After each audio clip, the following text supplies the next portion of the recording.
FC Wonderkid Podcast, Season 3, Episode 4, here with my great friend, co-host, Felipe Souza. How are you doing, my guy? Very excited for this episode, Alex. We have a lot to talk about again. Champions League last week. You watched Skinda live? You watched that cool live? Yes, my days. We had a lot to talk about, just like you said. And we have a lot to clear, because a lot of people are saying, you are wrong with the best under 21 player. You are this, you are that. People, this episode, we are actually going to do the best 11 of players aged 21 and under. We're going to talk about the Champions League, and we're going to talk about the Kopa trophy that it seems that to be the Barca trophy lately. And we're going to say predictions for the next year. So you got to watch episode 4 of the FC Wonderkid podcast on YouTube, Spotify, and Apple Podcasts, available every week. Go bold and follow us on those platforms. It's a huge help. So just starting with it. We got to start with it. So best 11 of players aged 21 and under, starting with the defense. What are we thinking here in goal, Felipe? In goal, I don't have any doubts for the goalkeeper in terms of current quality. Mm-hmm. I think my pick is Guillaume Restes from Toulouse, 20-year-old goalkeeper. Mm-hmm. I think right now he's a better goalkeeper than Mike Penders. Mike Penders is my choice. Is your choice. Best keeper 21 and under for me, Mike Penders. Okay. And I think Mike Penders has a highest potential than Guillaume Restes. But I think right now Guillaume Restes is more mature, commits less mistakes than Mike Penders, and I think right now he's a better goalkeeper. But Mike Penders is the new Courtois. So. Exactly. That's the statement I wanted to go to. Yeah. Can Mike Penders become a better goalkeeper in the future than Courtois? Yes. Because we talked about this like in the second or third episode. That's why you gotta listen to us weekly. He is very similar to Courtois, but in terms of ball distribution, is way better. Exactly. And it's an improvement to the game comparing with Courtois that is very important. And it's the right move to go to Strasbourg, playing in the top 5 leagues, having that importance. And he's the future of the Belgium national team, just like Courtois. And he was in the same academy, Genk. Insane. But Mike Penders, Restes, is there any other keepers that we have to recommend here to the listeners? Andre Gomes, that we see in our league. Course, yeah. So happy with that penalty saved last week. Yeah.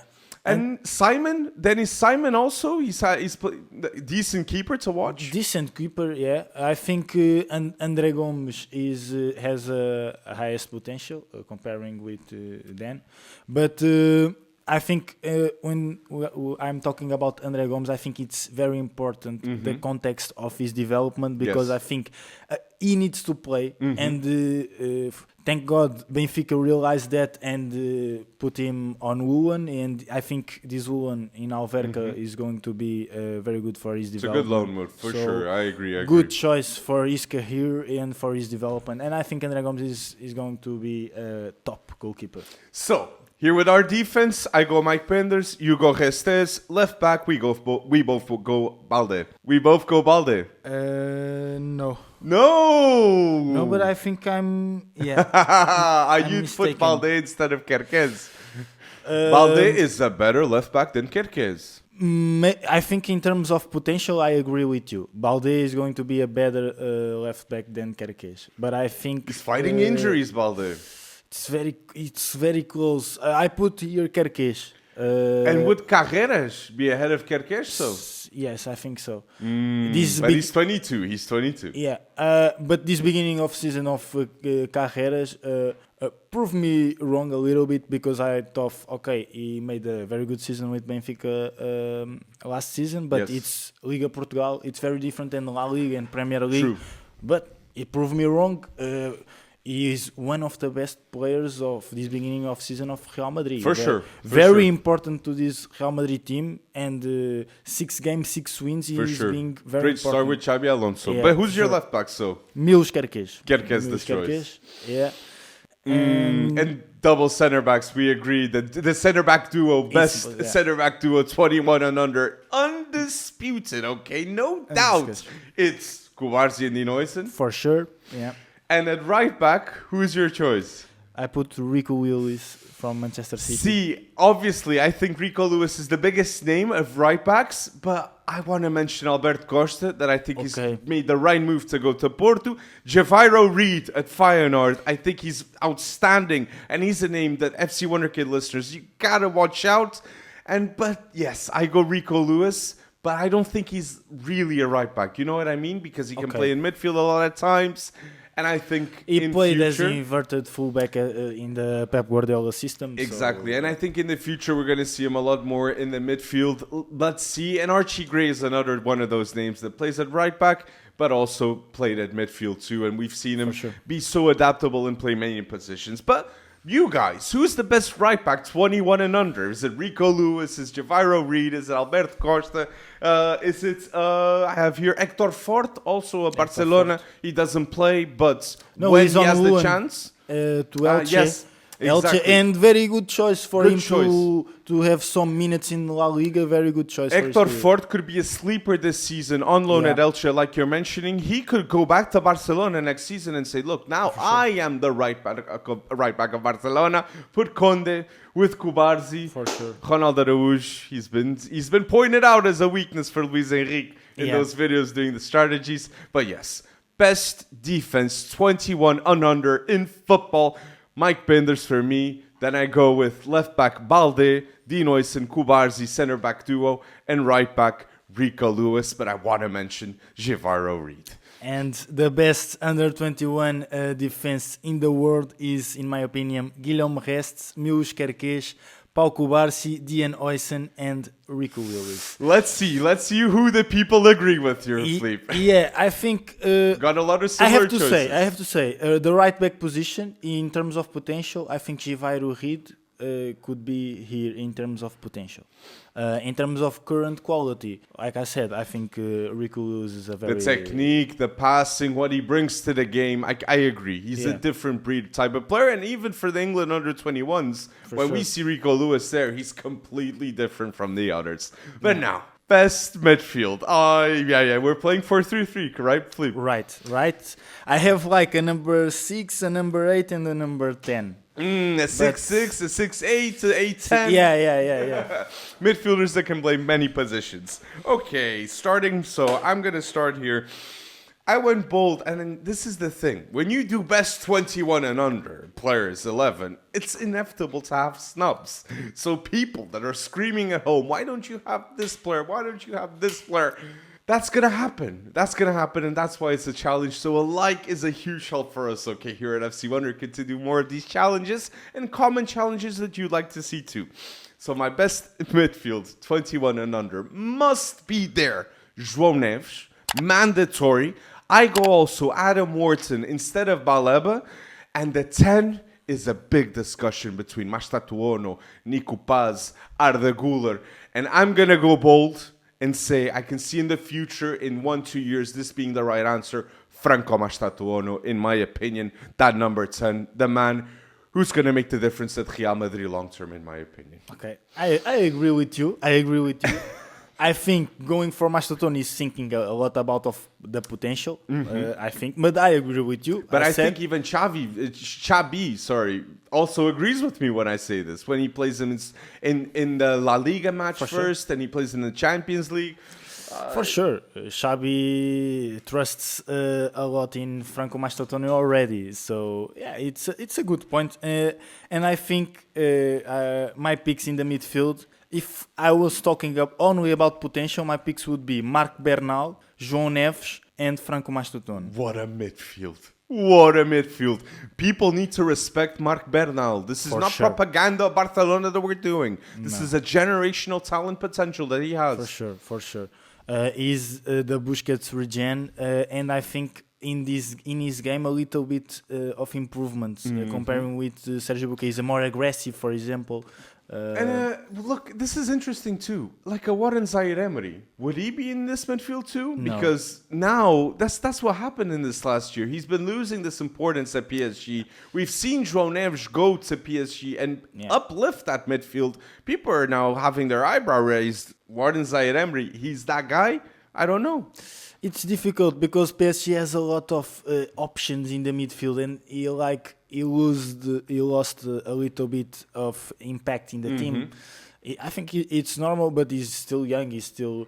I think That's why I'm saying it. we That's heard why I'm saying about it. Zaire Emery when he was 16. For sure. And he's 19 now, but he plays for PSG sometimes, and I think he will improve and will become a great player. I don't have any doubt. But right now, in this 11, I think it's impossible. And midfielders that we have to mention that you must know, 21 and under. Andre Sancho, that's now at Chelsea, returned from Strasbourg, what a season. Tom Bischoff, we saw the comments on FC Wonderkid. Thank you for who recommended. What a player that is at Bayern now.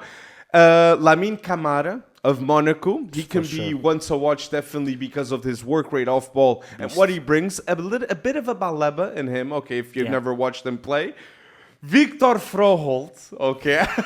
You have that smile, but Gustav Sa and Victor Froholt are two midfielders in our league that we can 100% say that they're going to be in much better teams in the future. For sure. And I don't want to discredit Porto because Porto is a great team, and Porto, I'm going to say it here on the podcast now, Futebol Clube do Porto is one of the main contenders to win the Europa League. Yeah. I see the fixtures of Porto, and I believe Porto is going to finish top 3 in the league phase. Okay, it's very bold. Roma, Porto, and Aston Villa for me are the 3 favorites to win the Europa League. Yeah. So Porto, make it happen. Farioli, Wonderkid manager, and Victor Froholt. He's a phenom, people, okay? If you do not know about him, he's a starter for Denmark now. He's not going to leave for what he brings to that team, to any team, okay? Generational talent. I'm so happy that we've seen a player like Froholt picked to come to the Portuguese league and show his talents and improve. I think he's improved from game 1 at Atletico that we've seen. That was the biggest game that we saw at the start to now the latest game in which Rio Ave, that was a very good, very good game from again Froholt. From Froholt. Yeah. And I think, again, Porto, of course, improved the squad, but I think Farioli had an importance in this team. Insane. Only 1 goal suffered Futebol Clube do Porto until now. Insane, and I think he's a brilliant manager. 36 years old. Yes, 36. He's been at Nice. He's been at Ajax. He was an assistant coach of De Zerbi at a young age. Farioli he studies so much. Okay, he studied philosophy when he was younger. So yeah, very interesting manager. And one day, who knows, we can talk to Farioli and he can express his thoughts and how he sees the game. Because defensively, how rigid his tactics must be, his training sessions must be insane. And yes, this is a Wonderkid manager, and it makes sense for us here to talk here in FC Wonderkid about these types of things. Froholt took us there, mate. Froholt took us there. So the midfield. So you said potential, but what's the best midfield right now, Fleet? Current quality. Best midfield right now, 21 and under. Okay. Adam Wharton, João Neves, and Arda Güler.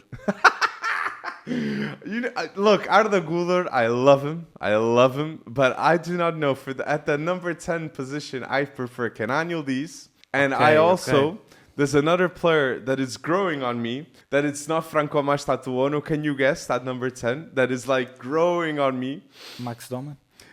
No, I can't put him in the 21 and under, mate. Okay. There's also Rodrigo Mora, mate. Okay. You put Rodrigo Mora? For last season? No, I wouldn't put It's Nico Paz. I think Nico Paz is the midfielder. Nico Paz is the number 10. The next season, Real Madrid could be considering, do we go Nico Paz or Arda Güler? And that's pressure for Arda Güler. He's got to show what he has. Franco Mastatuono, for me, is the one that no doubt's going to be at that club the next 3 to 5 years. Arda Güler and Nico Paz, between the two, I think one has to be the pick. You can't play both. For sure. You can't play both. For sure. You can play both, and you have 3 insane playmakers. You have to choose. I think, I don't know. Between Nico Paz and Arda Güler, right now, I think I would pick Arda Güler. But I think Nico Paz has all the conditions to play for the best clubs in the world. Exactly. So it's difficult because La Fábrica is slept. La Masia is the best academy in the world. But I honestly think La Fábrica slept. Gonçalo Garcia, I think he's a good striker that's coming now and helping helping Real Madrid. But Nico Paz, man, Nico Paz is one of the best players I've seen leaving La Fábrica in recent history. But Álvaro Carreras has no return. Real Madrid fans, this is the moment that you'll enjoy the podcast. So yes, I went Adam Morton, I went with João Neves, and I went with Franco Mastatuono. Now, left winger, no, let's say forward line, because I know you cheated. You said before we started that you cheated in this game. I cheated a little bit because in the front line I had to have these three players. Okay. So right winger, Lamine Yamal, of course. Mandatory? Yeah. Left winger, a little bit of cheating because Desiree Doué plays more on the right. You cheating. And I put Desiree Doué on the left. Okay. And a shadow striker, Kenan Yildiz. I cheated a lot because he plays as a left wing. You had to have. I also have Kenan Yildiz, but I have differently. I slept on Desiree. No, I didn't sleep. I considered Desiree Doué, but I have to accept. This is the thing I said to you guys. There's players that are not going to be in the 11 they're mandatory maybe to be in the 11 in 2-3 years time, like a Desiree Doué that has Ballon d'Or potential in him. But yes, so I went with Kenan Yildiz at left winger.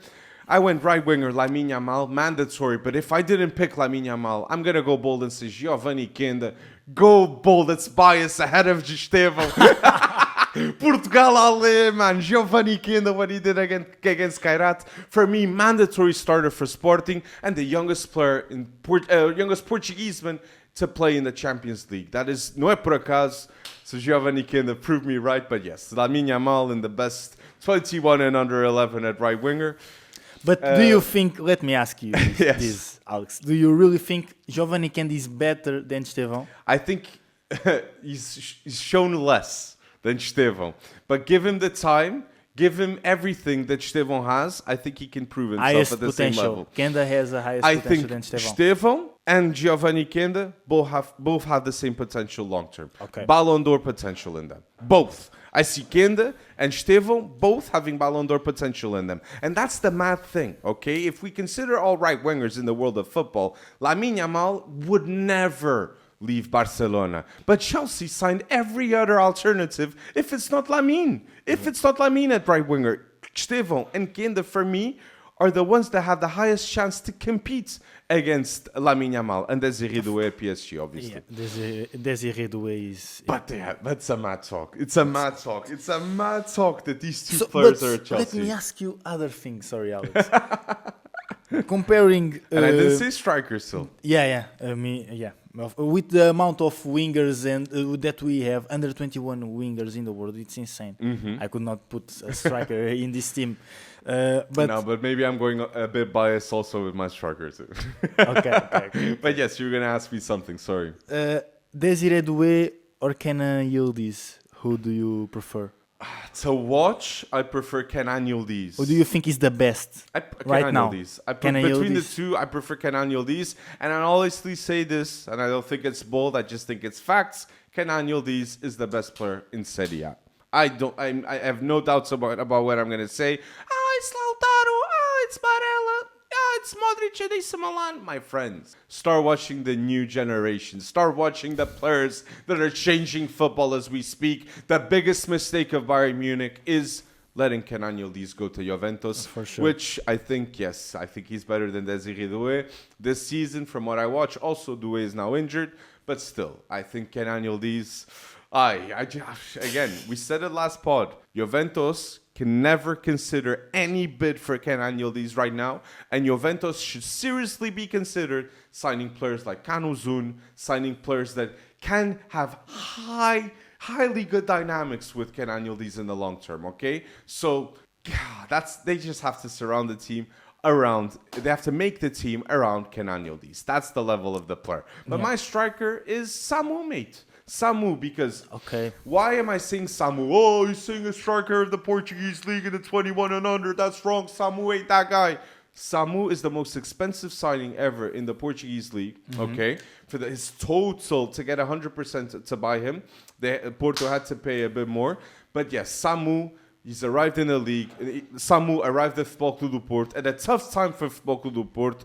50 games since August 2024. He's got 30 goals, 3 assists. He also is called up for the Spanish national team. He's a high-profile striker that has the tendency to score a lot of goals in many different consistent games. So I think these are the type of strikers that big teams like, and I think Samu is going to be an obvious choice in the future for how good and talented he is. He's fast, he's strong, and to have the best Samu, he's got to be close to the opposition goal. That was the biggest mistake with Anselmi, and now with Francesco Farioli, I had to put a Porto player. What they're doing, I had to put a Porto player because Futebol Clube do Porto, in terms of young talents, they're one of the best teams in the world. Samu, Rodrigo Mora, Victor Froholt, Alberto Costa. Diogo Costa Fernandes is a young keeper considering goalkeepers.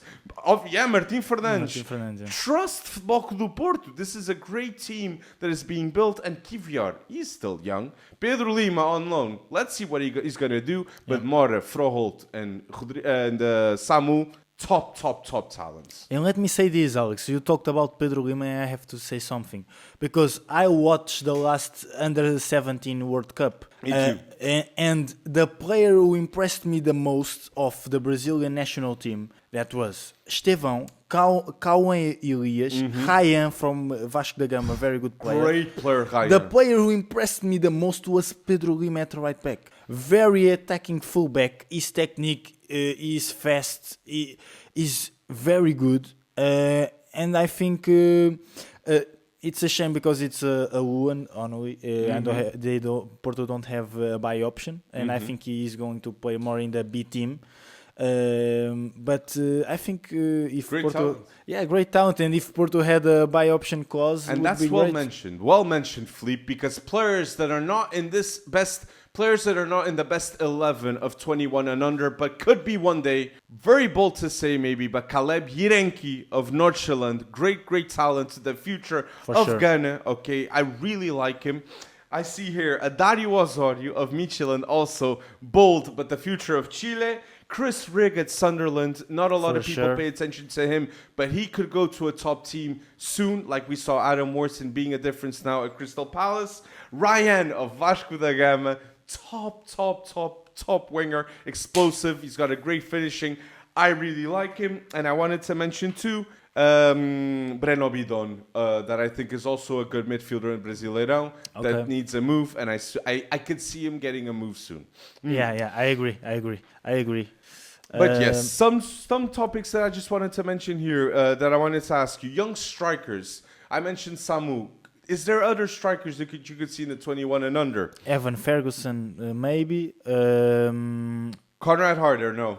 No, Conrad Harder, no. Francolino Ju, bold mention at Midtjylland. Bold mention, but this is a great start of season. Franklin Ju, a lot of goals, a lot of assists, but I think is the Danish Super League is a very different level to get in this starting 11. So going with a counter argument, a player that I think is underrated in this talk of best young strikers is a striker at Bologna. Santiago Castro, yeah. Argentinian, he can be the future of the national team. He could be in this starting 11. Exactly, 10 goals and 7 assists in all competitions last season. Very mobile, and we saw Rasmus Højlund going from Atalanta to Man United.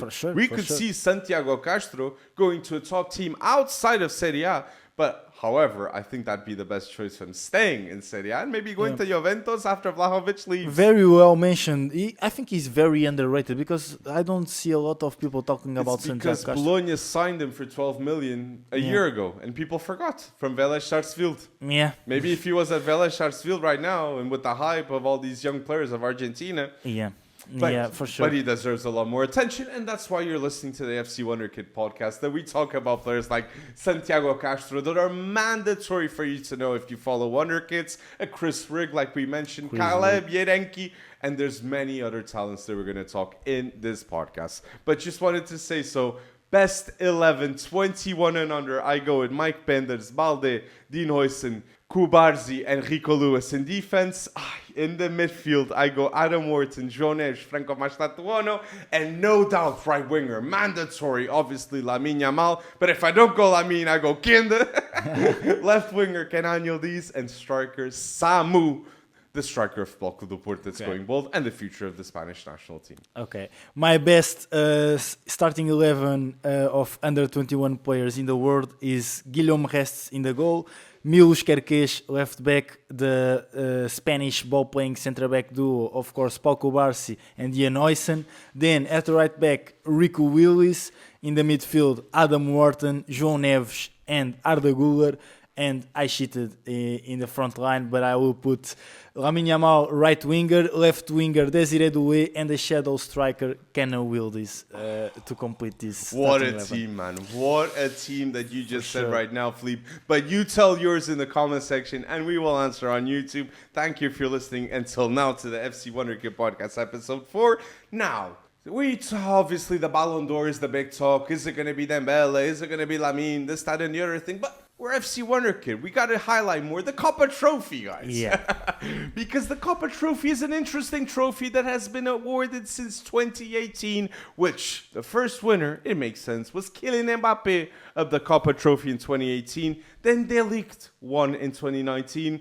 Then in 2020, there was no Kopa Trophy and no Ballon d'Or. Lewandowski was robbed that Ballon d'Or. 2021, Pedri won it. 2022, Gavi won it. 2023, Jude Bellingham won it. And 2024, Lamine won the Kopa Trophy. So in the last 4 editions of the Kopa Trophy, 3 winners of Barcelona. And I believe in the last 5 Kopa Trophy winners will be with 4 winners of Barcelona. I think Lamine Yamal is going to become the first player ever to win the Kopa Trophy back to back. And if there's a wonder kid that can do that, it should be only Lamine Yamal, because he's the best wonder kid we've ever seen. Am I right, Philippe? Yes, that's why he's the best wonder kid of all time. I think winning back-to-back Copa Trophy or Golden Boy before, but and Spain are one of the favorites for the World Cup because of Lamine Yamal, and Rodri won the Ballon d'Or. But I don't see people saying that if Rodri doesn't play, we don't win the World Cup. No, if Lamine doesn't play, Spain doesn't win the World Cup. Yeah. If Rodri doesn't play, you put Zubimendi. That's the Ballon d'Or. That's the best player in the world, Lamine Yamal. That's the level. That's the skin of the game. He says, "Oh, in my potential, if I don't win a Ballon d'Or, that's disrespectful." That's the mentality of Lamine Yamal. He said, "Win a Ballon d'Or couple of times." Exactly. If I don't win a Ballon d'Or couple of times, it's a disrespect. Is because I did something wrong, which is true. True. Lamine Yamal is taking ownership of who he is and what he will become. That is scary. That is scary, especially for me as a Portuguese man. Portugal, Spain, we won them last time, but knowing that we're going to face Lamine Yamal the next 15 years, man.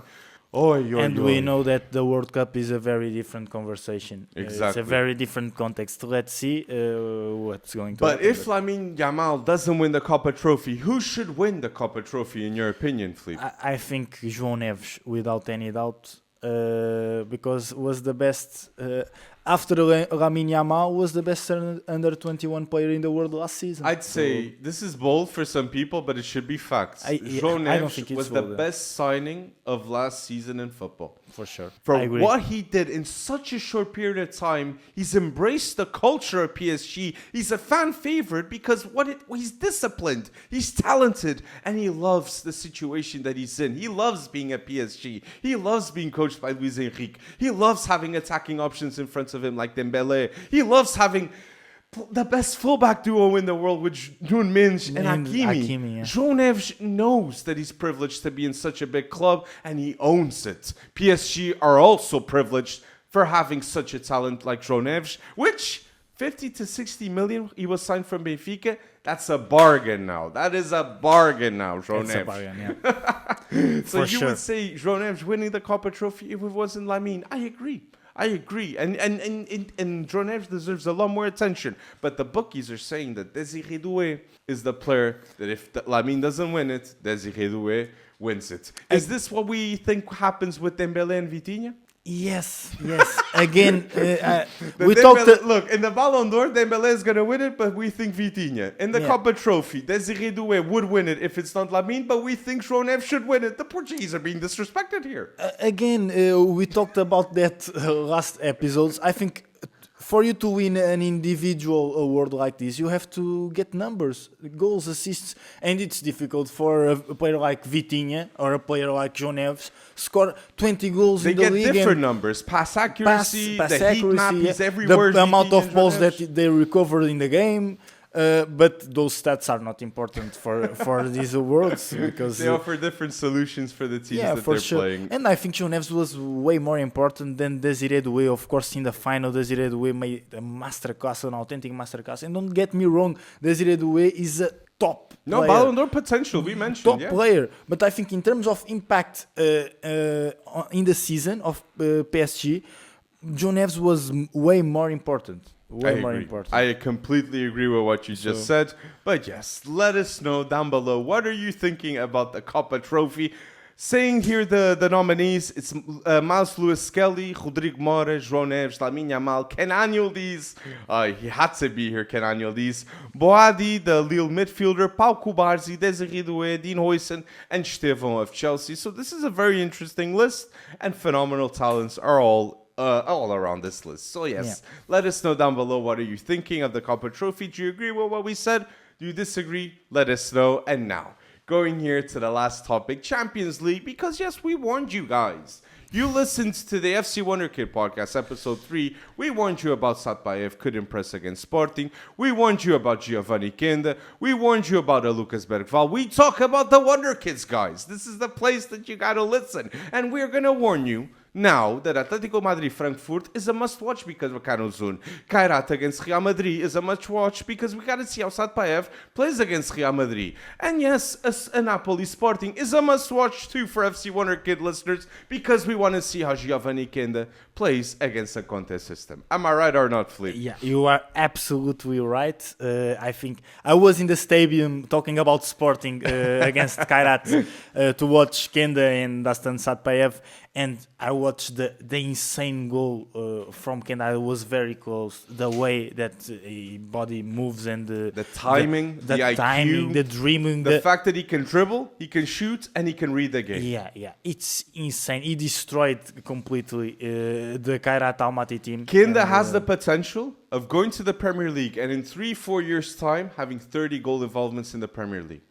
Potential. I'm not saying he's going to do that. But that's what Chelsea are signing. A player that can offer that. Yeah, I think, yes. Potential, yes. Because I think of Kenda, I think he's going to be the right winger of Portugal, mate. I really think he's got to own that. I agree. He's own his position. 18 years old. The youngest Portuguese player to score in the Champions League. You watched the under-17s Euros last year. He was the main player at right wing. You watch the under-21s now. He's the best player next to Rodrigo Moura and Matheus Fernandes. And I think he probably, I think he will be called up to the World Cup.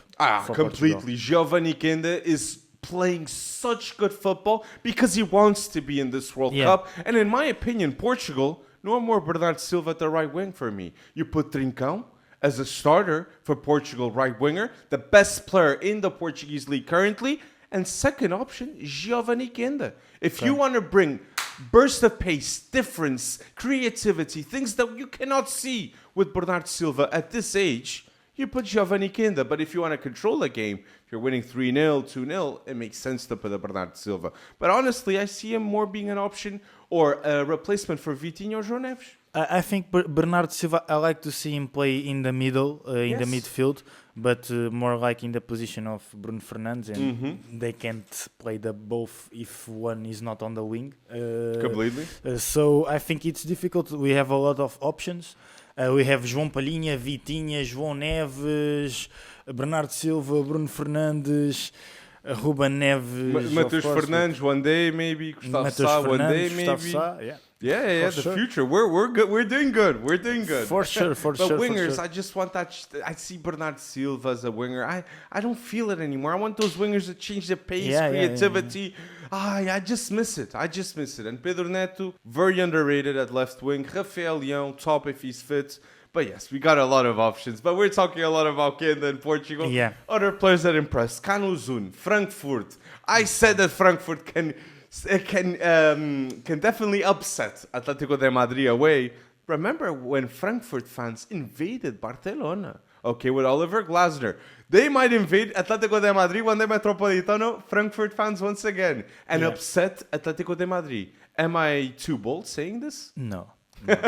Frankfurt won 5-1 to Galatasaray. Yes. Galatasaray, it's not an easy team. For sure. It's not an easy team. Statement. And a lot of these players was the Champions League debut of Frankfurt. Yeah, for sure. Great player of North. And they have positive football, you think? And I think against Athletic Madrid, if you said to me, Eintracht Frankfurt controlled the game, I would not be impressed. Against Atletico de Madrid? Madrid. Haram ball. Simeone is going to put them at the back. And Frankfurt's going to be playing this positive football. We might see more ball position from Frankfurt against Atletico de Madrid. For sure. Hugo Larsson makes this happen. Canuzun is going to be so difficult to defend. I'm very curious to see what they're going to do, Atletico de Madrid. Yeah, for sure. And Jean-Mathieu Barroy, it's an electrifying winger. So fast. It's going to be a nightmare for the Athletic Madrid fullbacks. We have Fares Shaibi as well. Great skiller. Yeah. Oscar Oyland is starting to have some impact in this Eintracht Frankfurt team as well. The brother of Rasmus Oyland. That's an interesting It's a midfielder. It's not the same type of... And he's got another brother too at Copenhagen that's also a midfielder. Yeah. Oh my days. I forgot his name, but tell us in the comment section. Tell us in the comment section. And I think Eintracht Frankfurt has a brilliant future in this season, and I think they will have a great Champions League campaign. So. Makes complete sense. And yes, we're not going to mention Lamine Yamal because Lamine Yamal did not play against Newcastle, guys. But Barcelona still got the job done. And Rashford. Oh my days, Rashford. He really wants to shut up Ruben Emery, man. Yeah. He really wants to shut up Ruben Emery. I told you. Every player that leaves United, Onana is doing assists now. He's a goalkeeper. He's doing assists in Turkey. Turkey. My days. Anthony Rasmus Oyland is scoring goals. The one that he didn't. But Ruben Emery still won against Chelsea 2-1, and the next matches Brentford and Sunderland. Let's believe that Ruben Emery is gonna get 6 points in these two matches. In Ruben we trust. In Ruben we trust. That's very well mentioned. And he's not in the Champions League, but however, they mention him a lot in the CBS, but that's another conversation. Like CBS Sports Golazo mentioned Ruben Emery like 10 times in the 2 days of Champions League. Man United fans were like going nuts with them. I don't know if you noticed that. It's insane. But talking about Wonderkids, because that's the podcast that we're in, who you want to talk about here? Lucas Bergvall, man of the match at Tottenham, the young guns at Tottenham. We warned you about Xavi Simons that against Brighton. How didn't Xavi Simons start against Brighton? Maybe if Xavi Simons had started, they would have won that match. The orchestrator, the difference, and we have told you Xavi Simons has the potential of one day being in the best 11 of the Premier League. This is a player that can deliver a Premier League to Tottenham. Sure. Come on, play Xavi Simons. When Xavi Simons don't play, Tottenham lost creativity completely. And I still have to justify to Tottenham fans why is Xavi Simons a better option than Lucas Bergvall? Than James Maddison? Are you nuts? No. Why is Xavi Simons better than Maddison? Are you nuts, man? And then they say, no, you put Maddison in midfield and you play them both. What happens to Papa Tarsar? What happens to Lucas Bergvall? What happens to João Palhinha? You guys do not know ball. James Maddison, forget him. Xavi Simons is now. Kudus is now. Another left winger will come. A Kulusevski behind the striker. Kulu, Xavi Simons, and Kudus. And what happened to the balance of the midfield as well? Exactly. You need players to recover balls. You need players to orchestrate the game in the beginning, in the build-up phase. And you need a player with playmaking abilities to create, to get the balls into final third. One of the first clips we did here on FC Wonderkid in 2021 was talking about João Palhinha. And people were saying, who's João Palhinha? João Palhinha, who's this guy? João Palhinha went to Fulham. underrated midfielder and was one of the best defensive midfielders at Fulham. Goes to Bayern Munich, yes, has a tough time, doesn't fit the style of play. Pavlovic fits that style of play. Okay, now goes to Tottenham. Right move, right city. He's back, man. João Palhinha is back, and I'm so proud of it. Being Portuguese, it's good for our national team. So, this nonsense of the midfield of Tottenham, this just being with Maddison Simmons, oh my days, I really wanted to mention here in the podcast. And let's not forget Tottenham with these young players. They can be a sleeper to have a good Champions League. Yeah. We've seen Tottenham go to a final in recent history. Maybe, and with this coach, of course, I'm really liking the beginning of season of Tottenham. I just feel that new energy at Tottenham. Yeah, new energy. I think players start to believing that they can make top season. Romero's the right captain. I think Vicario long term might not be the right goalkeeper. If you're gonna to become a Champions League pedigree team and winning Premier League, for sure. That mistake with the goal. But then Robin Hoyves from Sunderland goes to Tottenham. I think. Good goalkeeper. That would be a great signing. Sunderland did so many signings and great recruitment, right? For sure. Talbi from Club Brugge. Talbi, Habib Diarra from Strasbourg as well. The best one, I think it was the goalkeeper. Mayend already played the championship, but great impact so far in the beginning of season of Sunderland. I was thinking that we could see more about Mark Guiu. But he returned to Chelsea. He returned to Chelsea because that was a weird one. Because of the injury of Liam Delap, but a little bit strange because he's not gonna play. He's not gonna play. Yeah. It's a little bit strange, and I think But how much did he cost Chelsea? That's how Chelsea think now. They're just 6 mil. We can sell him for 12. That's how they're thinking, man. I think if they sell him right now, they sell him for 20 mil. This is the mad thing about Chelsea. Chelsea signed Giovanni Kinda for less than 60 mil. Chelsea signed Estevão for less than 60 mil, considering the potential clauses, blah, blah, blah, blah. Chelsea signed Mike Penders for less than 25 mil. Chelsea get Anselmino. Chelsea get Gendry Paez. Chelsea, they signed so many talented players at such a bargain price. André Santos of Vasco da Gama for like 20 mil. They can't get away with this. I'm joking. They can't get they're getting away with robberies here. Oh my days. Very good project. They buy Madueke of PSV and then they sell him for more to Arsenal. For sure. Yeah. But this is a whole different conversation. Yes. But talking here, we have a last topic mandatory. I know what you're thinking in the Champions League. We'll end it with that topic. But I wanted to mention Olise too, because I know you're a big Olise fan. Olise destroyed Cucurella that game in the Bayern Chelsea. Insane. the video of him pushing Cucurella. The disrespect. The flair that this guy has on the wing, it's insane. Olise is a world-class player. I don't have any doubts. One of the best wingers in the world. I'd put Olise starting at right winger in the French national team. Yeah. I'd put Dembélé, Mbappé, and Olise at right wing.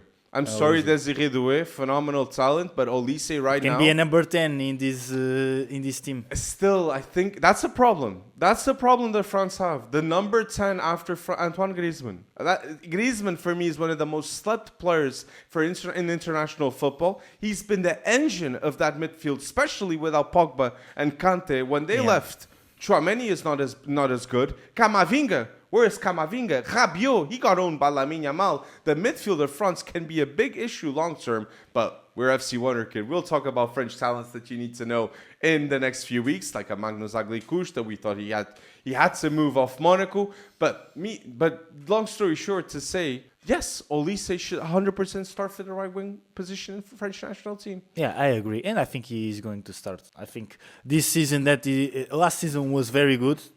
Top season. But exactly. This season is going to be better. And I think we will get to a phase that's going to be undeniable. And I think he's going to be compared like such good as Dembélé.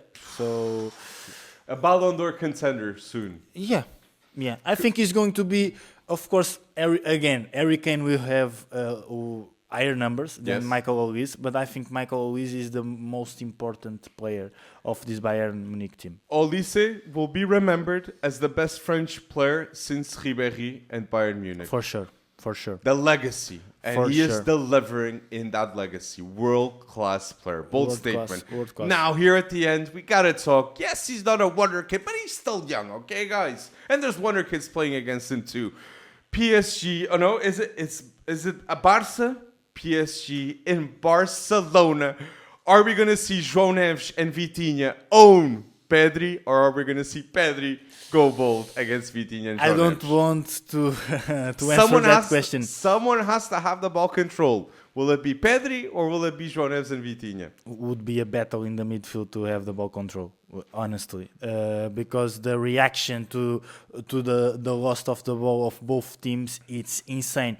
Barcelona loses the ball, all the midfielders react in The same way? in the same way and oriented to the goal of recovering the ball quickly. And PSG as well, the same with Vitinha, João Neves. Very good, but I have to see. Who's got better game. fullbacks? Barca or PSG? PSG. PSG has better fullbacks. That midfield battle is going to be with a lot of influence of those Of fullbacks course. going to the same spaces.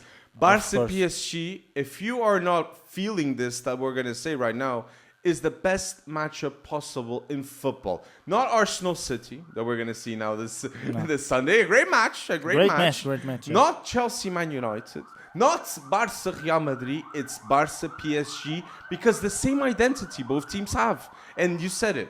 Luis Enrique has the Barcelona DNA, but he adapted it. The off-ball movements of PSG is the thought process of Barca foundation, but moves differently because of the fullbacks, in my opinion. I agree. And that's what a top manager does. He adapts to the context, he adapts to his team, he adapts to the characteristics of his players.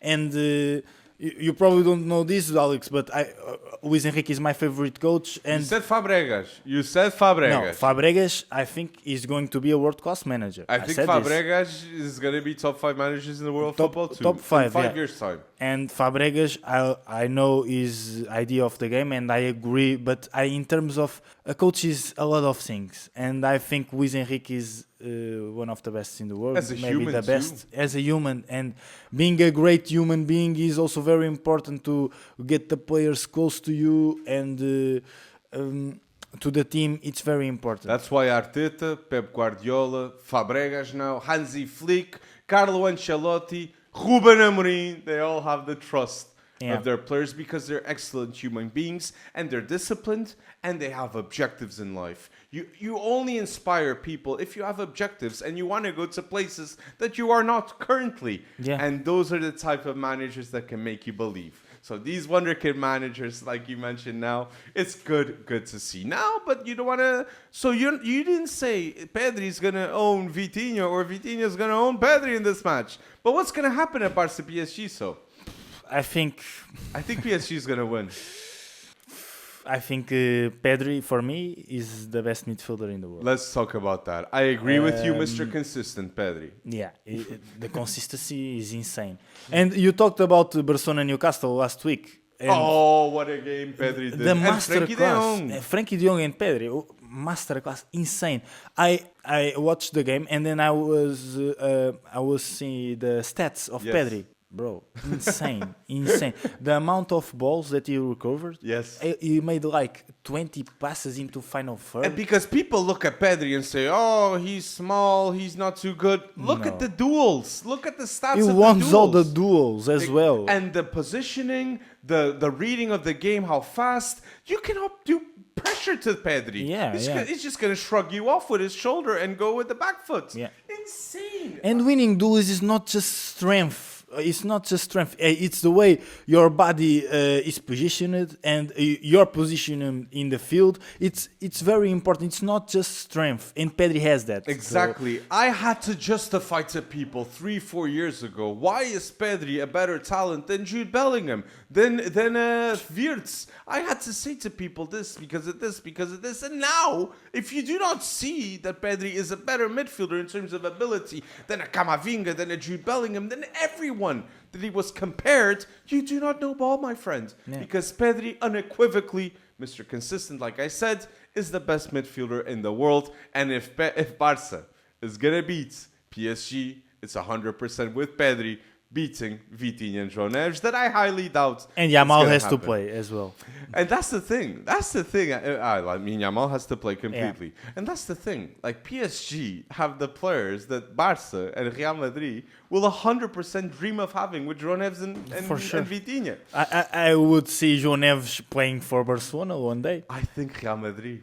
I think Real Madrid cannot let João Neves go to Barcelona. With Xabi Alonso, yes. They cannot. Imagine if Real Madrid let it happen, they're cooked. They're cooked. If Barca gets João Neves, they're actually cooked. Bernal, João Neves, Pedri, the generations are going to be inspired by this football. Marc Casado, Fermi Lopes, Gavi. Casado needs to be sold. No, you got to sell. But you got to sell. As a second option, Marc Casado.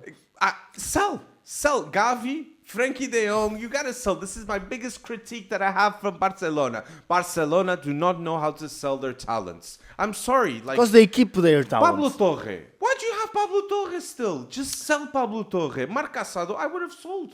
But Pablo Torre was sold or not? Oh, maybe he was sold already. But he stayed with it too long. Okay. I just think that they just have to sell a lot better La Masia talents. I gave examples in the past, like Onana left for cheap change, like 500k. Icardi, when he goes to Sampdoria, cheap change. Grimaldo, disrespect. How much money is Barca getting off these deals? No money. They need to sell a lot better the talents of La Masia. And we have the Cospo that went to Fiorentina. Yeah. For how much? 1 million, I think. You're joking. But I think they have the best 50. Players in the youth league, man. Yeah. But I think they have 50% of the future sale. But they do not know how to sell, and that frustrates me so hard, man. Frustrates me so hard, Barcelona. In order to keep the best players in the world, you gotta know how to sell. Chelsea knows how to sell. Man City knows how to sell. They sold Trafford when they thought he wasn't good enough. They brought him back easy. They sold Cole Palmer. They've sold Jeremy Frimpong. City sell. They're like, no, let's make it happen. Like, come on, we need cash inflow. Boom, boom, boom, boom. Barca needs that too. I don't agree with you on that because I think keeping players like Marc Casado, it's a backup option for Marc Bernal. Marc Casado was very important on the Barcelona team. And I think, why you want to sell him to bring another one to be a backup option? Because you got Gavi. But Gavi is more offensive. Yeah. But my point is, you got others. You have Gil Fernandez. You have others. Yeah, Gil Fernandez. But and we're talking about Casado being what option? Like the fourth option. So we'd go Frankie de Jong, I assume, and Pedri. Then a Marc Bernal now. The Marc Casado being the fourth. Yeah. If you can get 40 million off that fourth, it's a lot of money, man. It's a lot of money. Course, and you can put Gil Fernandez. But let us know down below what you're thinking about this topic. PSG, I also think they think the same way. Football, you got to make choices, difficult choices. And out of respect for the footballer too, I think you got to decide when is the best time to leave too. But let us know down below if you agree and you disagree. Yeah. Episode 4 of the FC Wonderkid podcast. It was such a privilege. Once again, I really liked this episode. But make sure, if you enjoyed, follow us on Spotify. 5 stars, like rated 5 stars, is a huge help for us here at FC Wonderkid. Like on YouTube, follow us on Apple Podcasts, and yes, this is the start of something special, and the FC Wonderkid podcast is going to bring you the best talks about young talents that you can watch. We talked about the Kopa Trophy. We talked about the Champions League next match day that has a Barca PSG.